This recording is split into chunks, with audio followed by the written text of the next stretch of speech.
Euzu billahi mineşşeytanirracim. Bismillahirrahmanirrahim. Elhamdülillah ve salatu vesselamu ala Resulillah ve ala alihi ve sahbihi ve men vala. Amma ba'du.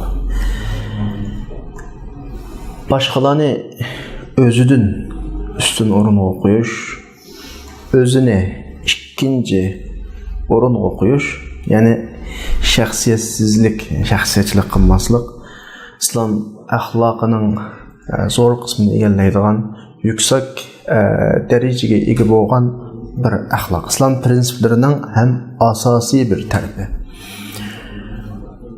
Allah subhanahu ve taala mümin cemiyetini, yani Peygamber aleyhisselamның Medine'sideki, öz devredeki Medine mümin cemiyetini mundaq tasvirlaydi.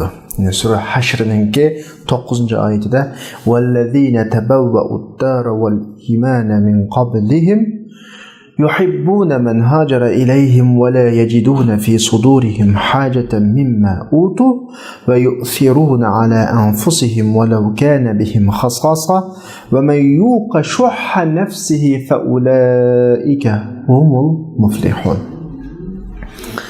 Şu vaktdeki cemiyet bir bölük Müslümanların Mekke'den Medine'ye hicret kılış sebebi bilen aç yalanaç, öy makansız kirdiğen, baştıqıdığan bir yerimi yok, bir tiyin pulusu yok, bir ahval şekillenip kalgan Mekke'den Medine'ye hicret kılgan Müslümanlarda. Medine'nin Müslümanları, yani yerlik Müslümanlar hesaplanıyordu. Şu yerinin asli bağ ahalileri. Bularda Resulullah'nınki bulanı öz ara qerindaş kılış bir siyaset kullanılan şu vaxtıda. Muşu siyasetinin qerindaş kılışının arkasında bu cemiyette acayip güzel bir ahlak şekillengen. Biz bayatın okuğan ayet del bulanın ahvalini tasvirleydi. Asli yerlik olgan. Ula kilişten ilgili bu yerde orun hazırlagan, aldı bilen imanға kirgen. Bu kişilerle Medine ehli. Xudda hazır bizning özümüzning yurtidan yaqı yurtlarga hicret qilib chiqqan holatimizga aynı o'xshaydi. Ama özürüge kelgen, hicret qilib kelgen kişiler bilen özlerinin mal mülkini, özlerinin ilgili bo'lgan imkoniyatlarni, özünün şaraitlerini ortak hembeherleşiyor. Yani ortaklaşıdı. Ula kalbide bu kep qalsa bana az tegib qalamı, yoki mening bu qo'limdagi imkoniyatga bularning ko'zi tushib qalamı deydigan bir xil qalbida qat'iy siqilish yo'q. Belki aksicha özünü buladın keyingi o'rinda, ya'ni manfaat babiga kelgan vaqtida, manfaatlanish babiga kelgan vaqtda o'zini ikkinchi o'rinda, başkalarını birinci orunda koydu. Gerçi özünün şunca ihtiyacı olsun mu? Bu şekil. Yani muşu kişiler Allah'ın nezirde ahirki nicatlıkka, ahirki utuq girişde Allah bu deydi. Bu İslam tarihi de yaratılgan bir cemiyet örneği. İslam cemiyetinden Resulullah'ın Medine'deki şu devreden başka hiç kandak bir cemiyette tarixten bilen bu xil ahval tepilip bakmagan, hem bundan keyin hem tapanmayız. Bu bir İslam'ın alahidligi, İslam'ımız gibi. Hem de bugünkü söhbetimizin del şu arı biz bayattan okugan, yani Sure Haşr'ninki 9. ayeti. Yani bu ayetinin muhtemelen bütün bir ayetini okudum. Ahirki kısmındaki ve yu'thiruna ala anfusihim velau kana bihim hasasa degan bölükü bizning bugungi darsimizning temasi şu ara buludu. Yani haqiqiy mu'minlarning örneki, haqiqiy imani ahlak, haqiqiy islomiy ahlak mu'min başkalarını özünün aldığınqı ornuğa koyudu. Her qanday holatda. Yani özünün menfaatini, özünün huzurunu, şahsi işlerini ikinci orunda koydu. Bu bugünkü bizning dersimizdeki asasi temalarining birisi. Endi biz gapni shu o'zini ikkinchi o'rinda qo'yish, ya'ni o'zining ishini, o'zining manfaatini, o'zining huzurini, o'zining nasibasini ikkinchi o'rinda qo'yish temasi bilan mushu shuar ostida gapimizni boshladik. Gapimizning asosiy mazmuniga kirishning oldida deyishga tegishli bir bilik mazmun bor. Ya'ni o'zini ikkinchi o'rinda qo'yish ikki daraja bo'ladi, ikki xil bo'ladi. Ikki xil. Birisi Allohning haq huquqining, Allohning vazifasining, Allohning rizoliqining oldida o'zining haq huquqi, o'zining manfaatini ikkinchi o'rinda qo'yish. İnsan nurgun ahvallarda o'zining damalliq bu mening paydam yoki mening huzurum deb o'ylab olgan bir bo'lib ishlar bo'ladi. Mushu ishlar Allohning roziligiga zid kelgan, Allohning taklifot buyruqlariga zid kelgan, din ta'limotlariga zid kelgan vaqtida ko'zimizni yumib bilan o'zimizning ishni asosan o'rin qo'yamiz. Bu biz bayatni davatgan özünü ikinci o'rinda qo'yish İslamның büyük axloqlaridan, imonning yuqori darajalarining birisi bo'lgan buningga dalil zidtildiği ahvoldir. Misal alsak, inson yatimiz, bilirsen, mana bilirsen, kechasi Allah bizga huzur uchun belgilab bergan bir vaqt. Ko'p intayin issiq, ya'ni yotqanmak issiq. Uyqumuz nihoyatda huzurliq, rahat. Muazzin bomdod namoziga aza o'qiyotidu. Endi mushiyada bizning navbatda elayotgan bir huzurimiz va uyqu huzuri, issiq yotgan huzuri. Allohning bizga buyurgan, bizni chaqirayotgan bir chaqiriqi bor. O'simi namoz chaqiriqi. Dal mushiyada inson o'zini ikkinchi o'rinda qo'yamdi, Allohning rizoligini birinchi o'rinda qo'yamdi. Yoki o'zini birinchi o'rinda qo'yib, Allohning rizoligini keyniga cho'rib o'tamdi, mishada aks etadi. Yotqanni o'rib tashlab, o'rindan turib, tahoratni elib, shu uyqusidan kechib, bomdod namoziga chiqdi. O o'zini ikkinchi o'rinda qo'yib, Allohning rizoligini birinchi o'ringa qo'ygan bo'ladi. Aksicha bo'lgan vaqtida o'zicha birdan tatliq uyqusini davom qilib oldi. Issiq yotgandan birdan chiqmadi, ammo Allohning rizoligini keyniga tashlab, o'zini oldiga qo'yib olgan bo'ladi. Amaliyotda inson biz bilamiz normalda atrofimizda bir odam jiddiy shaklda hayot, ma'matliq ko'z oldidagi bir xiyim xatarni boshqa ap turib, o'zining manfaatini cho'rib turib, boshqalarga yordam qilgan ahvollarni bilamiz. Bir kichik boldan birisi o'stanga tushib ketdi. O'zining eqib ketish ehtimoli bor o'standa, ammo shunda bo'lsa-mu qahramonlik qilib bolani qutqizdi. Bu odam shuncha qo'rqinchli qiyaga sakrab tushib, shu bolani qutqizib bo'lgandan keyin bu odamdagi huzur, bu odamdagi xushallik cheksiz bo'ladi. Ayni shu shaklda dastlabda bu issiqotgandan qo'pqin kelmasligi mumkin. Bu huzurli uyquni uzgun kelmasligi mumkin. Ammo sen shularning hammasini dastlab turib, Allohning rizoligi uchun qo'pib shu ibodatlarni qilib bo'lgandan keyinki vujudingda tepiladigan huzur uni tasvirlab bo'lmaydi. Dal bu oyat karimadagi va yusiruna ala anfusihim deganning tahtiga kiradi yoki mushnu bilan sifatlangan mu'minlarning qatoridan bo'lib qana qilamiz hisoblanamiz. Amaliyotda bu degan bizning urfimizdagi, odatlarimizdagi mard deb qo'ydigan bir gaplarimiz bor. Masalan, kishi o'zining davomli manfaatidan voz kechib, boshqalarning manfaatini asos qilib turib, muomalalarda bo'lsin, qanday ishlarda bo'lsin, o'tirib chiqqan bo'lsa, buni boshqalar mard deydi, esil odam deydi, shaxsiyatchi emas deydi. Demak, inson bu xil darajada yashasa, ya'ni o'zini ikkinchi o'rinda qo'yib yashasa, inson taraqqiy qilsa qiladiki, pastga tushmaydi.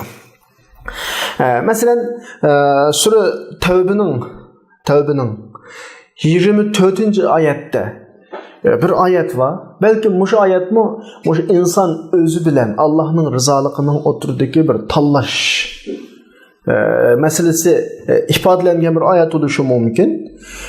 Qul in kana abaukum وأبناؤكم وإخوانكم وأزواجكم وعشيرتكم وأموال اقترفتموها وتجارة تخشون كسادها ومساكين ترضونها أحب إليكم من الله ورسوله وجهاد في سبيله فتربصوا. Allah subhanahu wa ta'ala bizga xitob qilib payg'ambar sallallohu alayhi vasallam "Dani Muhammad alayhisalom bularga sizlarning aqrabolaringlar, tuqqanlaringlar, mayli u dada, o'g'il, qarindosh, ayol, topgan, to'plagan pullar masalan, to'xtab qolishni ensirayotgan do'kon, tijoratlar, kasatlashib qolishni ensirab. Bular Allohning rasulidan, Allohning yo'lida jihad qilishdan sizlarga suyimli bo'lgan vaqtida. Ya'ni biz deyotgan gap yana shu yana.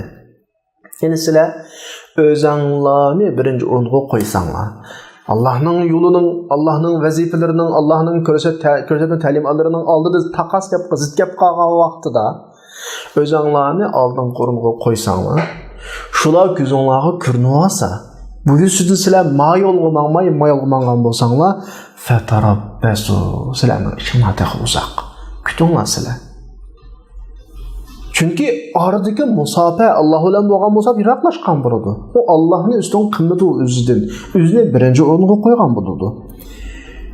Ya'niki u odam iymonning bayatni dedik-ku, agar qanday bir odam o'zini ikkinchi o'ringa qo'yib, Allohning rasulining ta'limotlarini birinchi o'ringa qo'yganida, ya'ni mandaq tutgan vaqtda bu yo'lda qahramon bo'lganida, u odamning huzurini, bu odamning bu yo'lga olgan sadoqatining huzurini hech kim his qilmaydi. Shu qadar bo'ladi bu, shu qadar. Bir misol olsam, bizning oldimizda bir katalog bor. Ya'ni bir isil markalik mashinaning rasmi bor. Qattiq chiroyli. Men kimizga unga qarab, ichining loyihalanishlar bor. Go'zal endi. Go'zal suratda.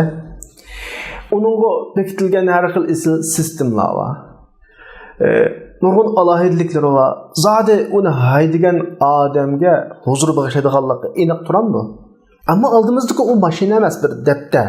Ya'ni uning katalogi mashinaningki tunishtirish kitobi. Sizlarning mush kitobni qo'lga olib, varaqlab, qancha ko'sak mashina minganning huzuri bilan bo'lmaydi. Ya'ni mashinaning qishig'i berib, shu mashinani elab pulga haydiganning huzuri asla bo'lmaydi. Ikkisi ikki narsa. Ya'ni iymon ayni shu masala.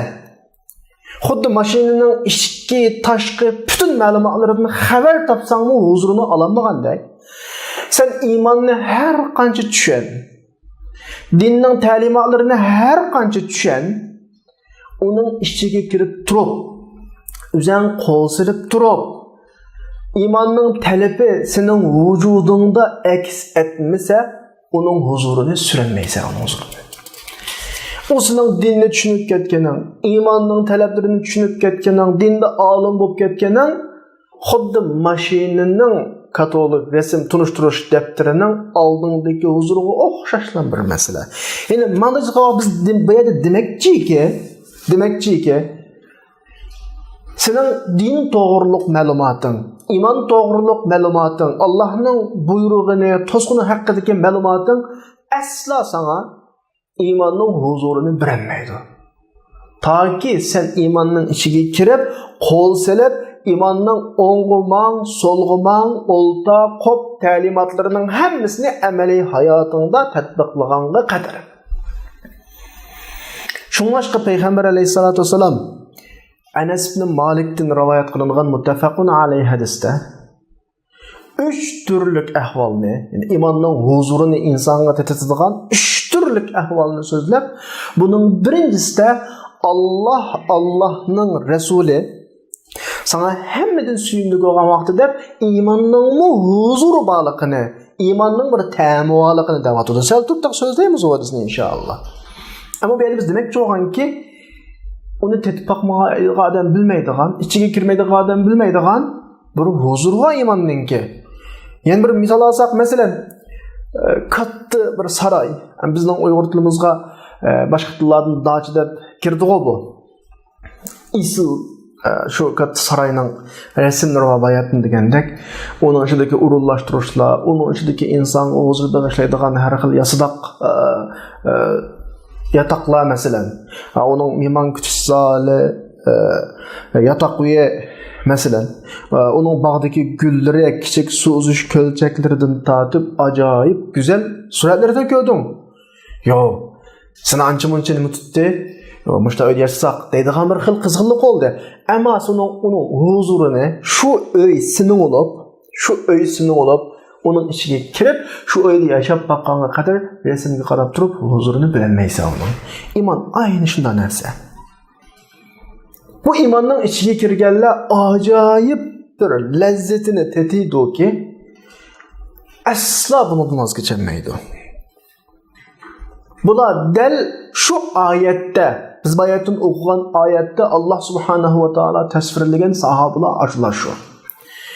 Bu imanın halavatını bunu tetip qalğanlığı üçün bunu kişisi qayım bolğan insanlar bu. Kişisi aynar ibadetten başka iş qıldın kelmeydiğen bir xil ibadet koyup ketken bular. Kündüzü çevandaz. Bu imanın derecesini şu derecede tetiğen ki bulanın şu imanın Türkisте ebağan futuhatları, galbilleri Şarqdan Xitayning chegirsiga, G'arbdan Parijning chegirsiga, yani Jabal Tariq, İspaniya chegirsigacha bağım kengaygan bu ahvol. Bunun hammasi bularning vujudidagi imanning bularga bo'lgan turtkilari. Haydakchilik sababidan bo'lgan ishlar. Bu mushu imanning ta'mi bularni qahramon qilgan. Qahramonlarning ichida namuna qilgan bularni. Demak, bu yerda bir narsa bor. İmanның bir mahiyeti var. Ve imanның bir halavati var. İmanның mahiyetini tushunganlar ko'p chiqishi mumkin. Bu haqda azroq araştırgan, azroq izlengen insanlar olib qolsa, iman degan andağı narsa, mundaq narsa, av iman, mau iman, a imansizlik, ma imansizlik bunu bilalishi mumkin. Ammo imanның halovati, aş iman sen tushungan shu haqiqati mahiyetidagi vujudingga singdirgan vaqtda, sen qo'l selib şunun içine kirgan vaqtında, amaliy yaşagan vaqtında an imanның halovati bo'ladi. Agar unda olmay, biz imanның tashqi shakllarini ko'paylanib qolsak, hech bir ahamiyatsiz ishlar bilan yursak, masalan, ismimizning musulmon bo'lganligi bilan ko'paylansak, o'zimizning vujudimizdagi havaslarimiz, xohishlarimiz basanmasak, en avval İslam degan narsa o'zimizning vujudida barpo qilinmasak, oilamizda barpo qilinmasak, amaliy xizmat hayotimizda barpo qilinmasak, sendeki bu shakli aloqaninki hech miyus olmas. Natijasi bo'lmaydi uningki. Sening islom bilan aloqang faqat shakli bo'ladi, ma'lumot aloqasi bo'ladi. Sen islomni bilgan bo'lsa, yani şekli cihetten özün Müslüman deb atılırsa, şekli cihetten mümin deb atılışın mümkün. Ama bunun, biz bayatını davatkan, Kur'an tariflavatkan ve biz misal galavatkan sahabalardaki ameli çıkan netice senden asla çıkmaz. Bu xil imanның halavati insanını mengü qırmaydigan bir xil coşkunluk içinde yaşatıdı. Müşakkiga vaqt surishimiz mümkün. Yigit degan kim o? Coşkun ruhu yo'q adam yigit. Qandaq odamning coşkun ruhiga ega bo'ladi qandaq odam desa, bir nuqtaga diqqat qilinglar. Nishoni o'zidan cho'ng odam, hedef orzusi o'zidan buyuk odam, mangu qirmaydigan coşkun ruhga ega bo'lgan yigit o. Masalan, deyli, sening nishoning pul 30-40 yaşlarga kirdin, dadan vafot etip, dadanda nurgun mal mülk miras kaldı. Hayatta nişan qilgudek niman qaldi sening? Sen arzunu yetib bolding, nişanını yetib bolding, yani yo'lning oxiriga kelib bolding sen. Demak, qayerdin? O'zing 30-40 yosh bo'lsangmi? Nişanın mashina, nişanın ayol, nişanın o, nişanın bu, shuningga yetding, yo'lning oxiriga kelding degan gap. Yani qayerdin sen? Velev sening yaşın 20 yaş yoki 30 yaş olsun mu? Amma madamiki senin nişanın Allah'ın rızalığı olganda, kıyamet olganda, yeni bir dünya olganda sen 99 yaşqa kirgen takdirdimi sen nişanınga qarab ilgirlayotgan adam bulunsa. Hayat yolunun ya o'ttirda ya beşide olsa tehe. Demek sende bu yolunu devam qiladigan bir xil coşkun ruhu oldu. Demek sen bir yaş coşkun ruhga ega yaş yigitsen o vaqtda. Gerçi sen yaşan 99 ya 100 yaş olgan takdirdimi?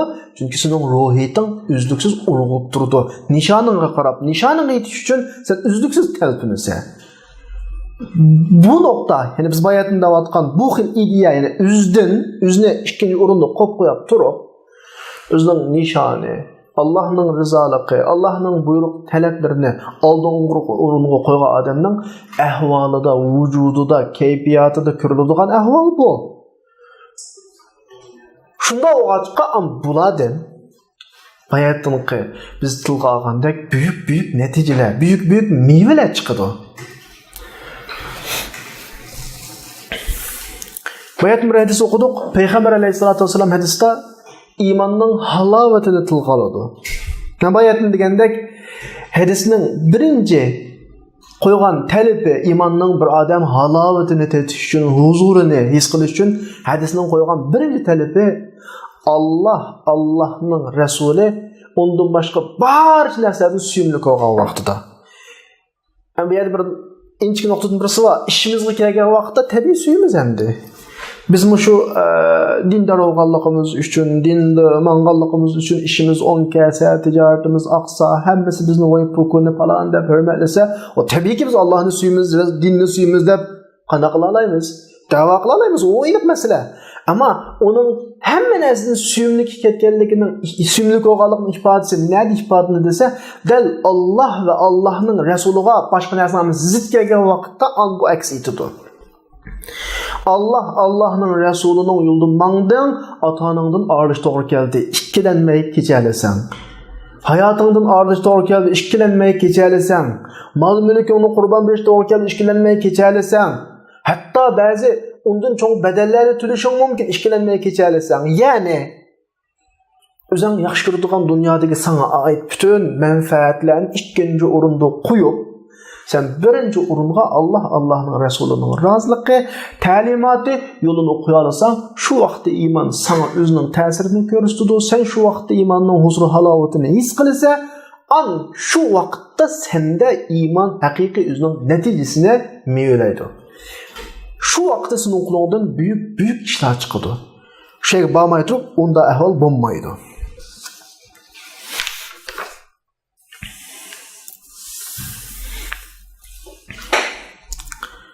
Şoňaşka Peygamber aleyhissalatu vesselam muşunun münasebetlik bir hadis ba, Tirmizi, İmam Ahmed, Ayşe radiyallahu anhadan rivayet qilgan hadisde. Men iltamasa ridallahi bi saxtin nas. Yani bir adam kişilerini açıqını keltirip qo'yish, kişilerini razı kılamasın, ensirmestin Allah'ın rızalığını izlese. Xaqnimde, animde, ma'man açık gap qalamı. Qayrıp qap turup Allah'ın rızalığını izlese Allah o adamdan razı oldu ve kişiler o adamdan razı kıldı. Demek o adam yine büyük urunluğa çıktı diyen gap. Ama qandaq adam kişilerin razılığını Allah'ın gazibiga qarab turup razı kılsa, izlese Allah narazı olduğun gazap kıldığı işlerini haqni razı kılış için kılsa Allah o adamı gazap kıldı, kişilerini mi gazap kıldırdı deydi. Demek insan Allah'ını birinci orununa koygan vaqtida onun şahsiyeti güçlü kıldı. Hiç kimnin hiç qanday gapları onu hiç qanday işten tosap qalanmaydı. Onun bütün gam gussalari özünün şahsi bu yoki boshqalar tarafidan keladigan bütün gam endişeleri özünün büyük planının altında kichkina bir narsaga aylanadi. Bu noktadan şunda bir hikmetlik sözünü bilib olishimiz kerakki, Allah'ni tunigan odam. Biz bayatın degandek, yani Allah'ın ta'limotlarini birinci o'rinda qo'yib, o'zining manfaatini ikkinchi o'ringa qo'ygan odamning oldida eng cho'ng qiyinchilikmi eng kichik hisoblanadi. Agar aksi bo'lgan vaqtida o'zining manfaati asas, ama bu yo'l, bu da'vo Allah'ın rızalығы, Allah'ın Resulünün təlimatı göstərməsi ikinci oranda uçub qalğan vaxtda addi İslamı özü büyük bir məsələ olub oturuğa çıxdı. O şunu olan onun əhvalı tügəydi şunu olan. Əmdi biz bayatın gepimizin beşiği qaytayla əsli bizning dərsimizin temisi özünün mənfəətini ikinci oranda qoyuş degan vaqtimizda bəlkəm həmin onun kallasına kişilər bilan mənfəət toqunuşub qalğan vaxtı kelgan bo'lishi mumkin, to'g'ri. Bizning asli bugun so'zlamoqchi o'g'rimiz shu, o'tirib qo'ymoqchi o'g'rimiz shu, ammo o'zini ikkinchi o'rinda qo'yib, pidokor o'zini pido qilish bobiga kelgan vaqtda ikki haq huquq bo'ladi. Birisi Allohning haq huquqi, bandaning haq huquqi. Biz bayatning yoqi sizlarga so'zlagan mazmunlarning hammasi banda Allah'ın haq huquqiga qarshi o'zini ikkinchi o'rinda qo'yish, mazmun haqida to'xtaldik. Biz shu vaqtda o'zini ikkinchi o'rinda qo'yish, shaxsiyatsizlik ikki turli bo'ladi. Birisi Allah'ın rizoligining oldida o'zini ikkinchi o'rinda qo'yish degandik. Endi hozir gapimizning yana postkallasiga keldik. Bandalarning o'ziga o'xshash atrofidagilarning manfaati bilan o'zining manfaatiga seliştirish, tanlash to'g'ri kelib qolgan vaqtida, mushunga baqqan vaqtida o'zining manfaatini ikkinchi o'rinda qo'yish. Mabek tez, birodarlar. Biz yashayapmiz-ku bu dunyoda, atrofimizdagilar bilan muomala qilyapmiz. Bu bektes. Buni qila olgan inson ajoyib büyük himmetga ega, büyük iradega ega, büyük ahlaklı insan hisoblanadi. Yüksek ahlak bu odamda topiladi. Chunki atrofimizda bu xildagi ahvollar bek az yüzde 1% topilmaydi. Hamma odam avval o'zining ishini birinchi o'ringa qo'yadi. Undan keyin boshqalarning ishini ikkinchi o'ringa qo'yadi. Halbuki din unda demaydi. Din bergan büyük ahlak o'lchami bu emas. Din bergan büyük ahlak o'lchami sen üzerinin işini ikinci orunda koy, üzerinin menfaatini ikinci orunda koy, başkalarını birinci orunda koy. Ama qarindoshlarımızdan içinde manda bir üzerine ikinci orunda koyduğu ahvallar var. Yaxshi ish babaga kelgan vaqtida, ibodat babaga kelgan vaqtida, masjidda safning oldiga o'tgan vaqtida biz başkalarını hurmatlab, pidokorlik qilib, başkalarını oldimizga o'tkazamiz, o'zimiz keyin qilamiz. Bu bizning başkalarga qattiq ehtirom bildirganimiz bo'lishi mumkin. Bir milletning xizmati chiqqan vaqtida biz buni boshqalarga kuyinib o'tkazamiz, boshqalarni o'tinib birimiz, ma'fursatni boshqalarga beramiz. Ammo foyda manfaat babida dal aksi. Ammo amaliyotda dinning talabi bo'yicha bu ahvolat dal aksida. Ibodat babida hech kimni o'zining oldiga o'tkazmaysan. Milletning xizmatini qiladigan yerda, dinning xizmatini qiladigan yerda, Allohning rizoligini istaydigan yerda o'zingni birinchi o'rinda qo'ysa. Masjid kirsang, safning oldini o'zing egallaysa.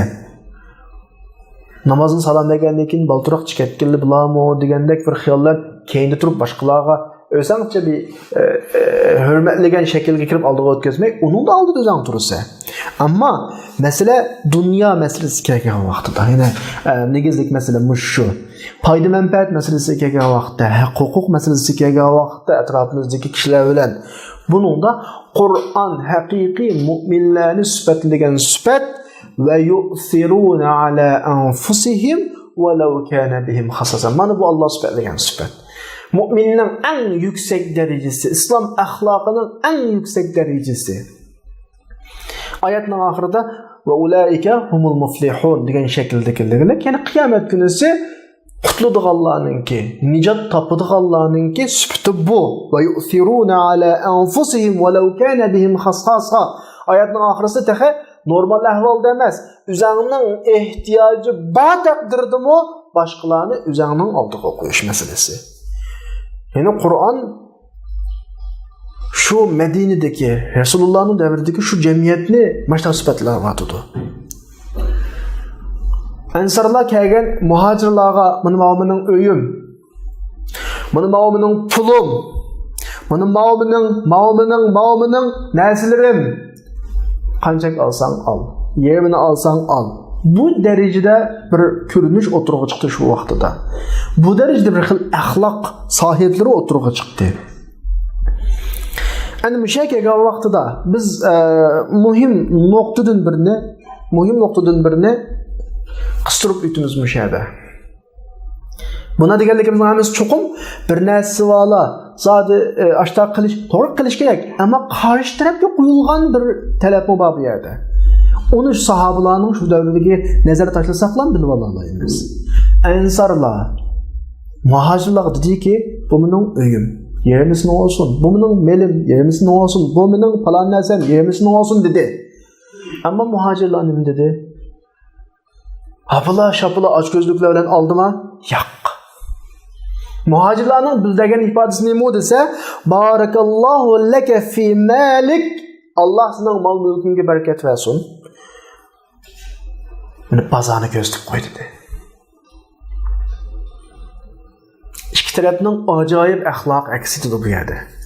Birisi o'zining borlig'ini boshqalarning oldida qo'ydi, yana birisi iffat o'zining g'urur pokligida yashaydi. Ammo nima deydi yana? Men kuchim o'taynima deydi. Bizda bu xil ikkimiz aytilish kerak.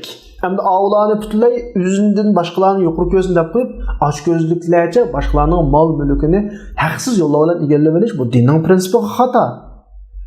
Jamiyatdagi har bir odam o'zini ikkinchi o'rinda qo'yib, boshqalarni birinchi o'rinda qo'ysa, qarshi tarafmi o'zini ikkinchi o'rinda qo'yib, boshqalarni birinchi o'rinda qo'ysa, bu jamiyatda dunyoning jannati shakllanadi. Bu jamiyatda dunyoning jannati shakllanadi. Mu'minlar shu xil axloq sohibi bo'lgan vaqtda oxiratdagi jannatga kirishning oldida ma dunyodagi jannatga kiradi.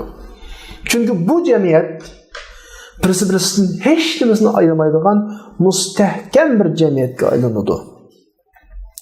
Qur'oni Karimninki va yu'thiruna ala anfusihim wa law kana bihim khassasa sifatning tahtiga kiradi bu jamiyat. Bizning Turkiyadagi ahvolimiz aynan shu shaklda. Hozirgi yashayotgan rayonimizdagi. Bu yerda bizdan burun chiqqanlarga ish kuchlar amiz joyiga chiqib bo'lgan qarindoshlarimiz va keyin chiqqan texnicha ishlari raqlanmayotgan qarindoshlarimiz va ikki xil tipdagi qarindoshlarimiz, ikki xil axloq bilan axloqlangan vaqtida bizning bu jamiyatdagi mavjudligimiz mustahkam bir asosga ega bo'ladi. Jamiyat mehr muhabbatga to'ladi. Bu dushmanlashadigan, hasad qiladigan, uni tuvan kiradigan ish asla bo'lmaydi. Bu yo'l dag'dam yo'lib oldimizga davom ilgarilaymiz. Bu bir jamiyatning taraqqiyotining asosi bu. Buyuk bir qimmat qarash bu bir jamiyatning madaniyati bu amaliyotda. Amaliyotda mushu xil madaniyat o'qimiga, mushu xil islomiy axloqqa biz o'zimizdan boshlab, oilamizdan boshlab, atrofimizdagi do'stlar bilan, qarindoshlarimiz bilan hammasi bilan mushu xil axloqning sohibi bo'lish ehtiyojimiz bor. Qandaqdir ma'lum o'ringa ega, imtiyozga ega bir qism kishilar mushu xil axloq bobiga kelgan vaqtida ba'zi ishlarga haqliqdek muomala qiladi. Boshqalar o'zlari uchun qilish kerakdek, o'zlari birinchi numurliq insonlar. Boshqalar ular uchun mulozimat qilish kerak. Ular kamtarlik qilmasa bo'ladi. Bu xil axloq bilan axloqlanmasimi bo'ladi? Ya, unda ish yo'q. Biz yuqorida so'zlagan axloq jannatga kirgisi va har qanday inson axloqlanishga tegishli axloq. Jannatga kirgisi va har qanday odam o'ziga ziynat qilsa bo'ladigan axloq. Mayli sen kim bo'lib ketdi? Sening o'rning kim bo'lsin jamiyatdagi? İmtiyozing qanchalik bo'lsin, agar sen yuqorida deyilgandek boshqalarga nisbatan muomala qilgan vaqtingda Allohning nazarida darajang o'rlaydi. Qarindishing ko'zidimi sen büyüyse, yo'g'onaysan. Seni cho'nkirdi vaqtida. Manda xil mu'minlardan tashkil topgan jamiyat o'zaro mustahkam jamiyat bo'ladi. Esingda bo'lsin, bir jamiyatningki parchalanmay o'zaro bir tanga aylanishning muhim omillaridan birisi o'zini ikkinchi o'rinda qo'yish, boshqalarni o'zidan oldida qo'yish. Boshqalarning birinchi o'rinda qo'yishi. Bu har odam qilgan vaqtida ajoyib bir go'zal bir tasavvur qila olmaydigan bir holat shakllanadi. Men Qəşimdikini özümdən üstün görsən, fayda mənfəət aldıda qoya alsam, yana birisi, yəni aş qəşimdiki məni şuna qıla alsa, mən onunla ihtərsəm, o mənə ihtərsə, güzel, acayip bir xil görünüşdə bu, təsvir olmaydıgan bir görünüş bu. Manda xil cəmiyyət əsla və əsla yemirilməydi. Bunda xil cəmiyyətə şeytan əsla və əsla qulunu salanmaydı. Musnad İmam Ahmed və Muatta Malik qatarlıq kitablarda bir hədis quddusi kelgan. Bu hədis quddusi də şunda kelgan ki, وجبت محبتي للمتحابين فيه وسبحانه وتعالى din hikoya qilib bu hadis deydi. Allah deydi ki, meni deb yana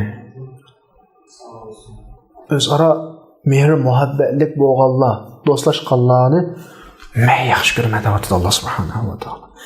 Meni deb bir so'ringa kelib ham suhbat bo'lganlarni men yaxshi ko'rmadim deydi. Meni deb bütün tirishchanligini ko'rsatganlarni, meni deb birisi-birisini sevganlarni qiyomat kunisi ularga birdan nur munbar bo'ladi. Nur munbar. Bu xil nurdan bo'lgan munbarga payg'ambarlar bilan shahidlarni hasad qiladi. Endi demakchi o'g'ini qiyomat kunisi ajoyib buyuk bir daraja bularga beriladi demakchi. Hadis quddusning mazmuni shu. Biz shu özdən başqalarını aldığınğı orunğa qoyuş, başqalarının mənfəətini asasi orunda qoyuş bir hikayə var. Yəni Yarmuk günüsü bo'lgan hikoya, bir jang günüsü. Bu hikoyani Huzayfa rivoyat qiladi. Men Yarmuk günüsü tağamning o'g'lini, ya'ni narva tuqqanimni izlab mangdim. Bir suv elib, hamda usiz bo'lib qolsa, yalinib diyacang deganda, suv ehtiyoj bo'lib qolsa, bir suv yuray, suv uyudiga yalib bo'lib qolsa, uyay degan umidda suvni olib mangdim. Bir yeri ingravati deydi. Qashiq berib suv ichamsa desam, ma'qul dedi. Suvni ichgili shunda tamishilib o'tgan vaqtda qashidin deb bir xil ingravotgan yana bir odamning ovozini olmaydi-da, darra ishorat qiladi. Ani qashqapasi dedi. Uning qashqapasi Amr ibn Asning qarindishi Hisham ibn As ekan. Suv ichamsa ma'qul. Shu suvni ichgili tamishlayotgan vaqtda qashidiki yana birisining deb ingravotganligini u anglaydi-da, uning qashig'i opa ishorat qiladi. Suni ko'tarib 3-odamning qishig'i olgan vaqtda u odam o'lib ketib bo'lgan. Qaytadan u ikkisining qishig'i kelgan vaqtda u ikkisimi o'lib ketib bo'lgan. O'ylab baqsaq bo'ladi endi. Bu ma'ni nima deb tasvirlashni, qanday ifodalashni toza bilmaymiz endi. Haqiqat agar bu hikoya bizga ta'sir qilgan bo'lsa. Sakratda jang qildi, u jangning oxirgi shu yaralangan en oxirgi minutlar hayotidagi en qiyin minutlar. Boshqalarni aslilik hali yo'q. Ammo qishlik virusning deganini anglab, shu vaqtidami u uni oldin qo'rniga qo'ydi, o'zining oldiga qo'ydi. Uni, ya'ni bir uchinchi shaxsni o'zining oldiga qo'ydi. Uchinchisi qarindishini o'zidan yuqori ko'rgan holda dunyodan ketdi. Allah subhanahu wa ta'ala güzel bir ahirlashgan hayotiga, en oxirgi hayotidami Qur'oni Karimdagi va yu'thiruna ala anfusihim boshqalarni o'zining oldiga qo'yadi degan mu'minlarning sifati bularda aks etib jilvilinib hayotiga berdi. Bu xil ahvol, bu darajadagi qimmat qarash İslam medeniyetidir. İslam cemiyetidir başka bir cemiyette asla tepilmaydı. Aksice biz garip münasebetlik bazı malumat uçurlarına dikkat qilgan vaqtimizda tam ta'tir aksi nurg'un hikoyalarni anglaymiz. Birovdir dengizga chiqqan kemida kemi cho'kib kichik qulvoqlarga hammasi tushgan. Qulvaqlardagi suvning yetmasligidan ansirab g'afil qolgan vaqtni foydalanib dengizga ittirib tushirayotgan birisini. Bunda hikoyalar bakchiq. Safarga birga chiqqan, uzuq-tulukidan ayrilib qolgan, o'zining hamrohlarini o'tirib, go'shini yeb jon saqlaganlarni o'quymiz yoki ko'rimiz, anglaymiz. Bunda hikoyalar intayin jiq. Tabiiyki, bu ikki xil jamiyatning iymon jamiyati bilan yana bir jamiyatning o'tirda bu xil axloqda o'zidan boshqalarni oldingi o'rinda qo'yish, o'zini ikkinchi o'rinda qo'yish axloqida farq favqulodda zo'r. Yana bir jamiyatning, islom jamiyatining, mu'minlar jamiyatining aksidagi mushriklar jamiyatining ahvolini Qur'on nima deb sifatlaydi? Ara'aytallazi yukazzibu bid-din. Hammadan bilamiz surmaun. Bu jamiyatning ahvoli bu. Fazalikallazi yad'u'ul yatim. Jamiyatdagi yetim esirlarni to'qqiladigan, yetim esirlarni dushkalaydigan. O'ziga unda mehr muhabbat, boshqalarni o'zini ustun ko'rish emas, dushkalaydigan jamiyat. Asli bu axloqni biz farq etishimiz kerak. Mao qaysi jamiyatning axloqi edi? Oyatdagi qaysi jamiyatning axloqi? Endi bugungi kun kelgan vaqtda bizning axloqimiz kimning axloqi bo'lib qoldi? Kimning axloqi bo'lib qoldi? Bu nuqtadan bizning beshimizga kelayotgan ahvolimizning bag'ansir yomonlashib ketayotganligining sababining nima ekanligini tushunishimiz mumkin. Bugungi bu haqdagi suhbatimiz mushahada tugasin. Alloh subhanahu va taolo hammalarni boshqalarni o'zimizdan oldin o'ringa qo'yadigan, ustun ko'radigan, o'zimizdan ikkinchi o'ringa qo'yadigan, hatto ehtiyojimiz bo'lgan taqdirdami boshqalar bilan o'rtoqlashadigan bizda bor imkoniyatlarni kishilarning qatoridan qilsin. Hayotimizning oxirisini güzel şekilde oxirlashtirishni nasib qilsin. Va oxiru da'vana alhamdulillahi robbil alamin.